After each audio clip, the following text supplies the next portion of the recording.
ধানমন্ডি 32-এর বালিকোনার কি পাওয়ার, যেখানে ইট পাথর, সেখানে কোনো মানুষ নাই, কোনো কিচ্ছু নাই, বঙ্গবন্ধুর স্মৃতি।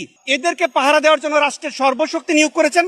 15ই আগস্টে রাষ্ট্রের সর্বশক্তি সকল বাহিনী নিয়ে সেই ইট পাথর পাহারা দিয়েছেন। কি কারণে পাহারা দিয়েছেন? যে এখানে কেউ ফুল নিয়ে আসলে সে হয় সন্ত্রাসী, আর সেখানে বুলডোজার দিয়ে পাথর ভাঙ্গা হলে, সেই বাড়ি ভেঙে ঘুরিয়ে দেওয়া হলে তাকে রাষ্ট্রীয়ভাবে পুরস্কার দেওয়া হয়, তাকে কোনো সন্ত্রাসী আখ্যা দেওয়া হয় না। যে ধানমন্ডি 32 আমাদের বাঙালি জাতির আবেগের একটা জায়গা, মুক্তিযুদ্ধের মহান স্বাধীনতা যুদ্ধের আতুরঘর হলো এই ধানমন্ডি 32। স্বাধীনতার বীজ বপন করেছিলেন এই ধানমন্ডি 32-এ, এবং এই বীজটি দীর্ঘ 9 মাস মুক্তিযুদ্ধ নামক একটি মাতৃগর্ভে থেকে 16ই ডিসেম্বর 1971 সালে ভূমিষ্ঠ হয়েছে, পৃথিবীর মানচিত্রে বাংলাদেশ নামক একটি রাষ্ট্রের জন্ম দিয়েছে। এই হচ্ছে আমাদের স্বাধীনতা। সেই স্বাধীনতার নেতৃত্ব দানকারী বাংলাদেশ আওয়ামী লীগকে মুছে ফেলা কোনোভাবেই সম্ভব নয়। এই দেশটির জন্ম দিয়েছে আওয়ামী লীগ। আওয়ামী লীগ কোথেকে আসবে মানে কি? মহান স্বাধীনতা যুদ্ধের নেতৃত্ব দানকারী দলের নাম বাংলাদেশ আওয়ামী লীগ। যে সময় জামাতে ইসলাম মহান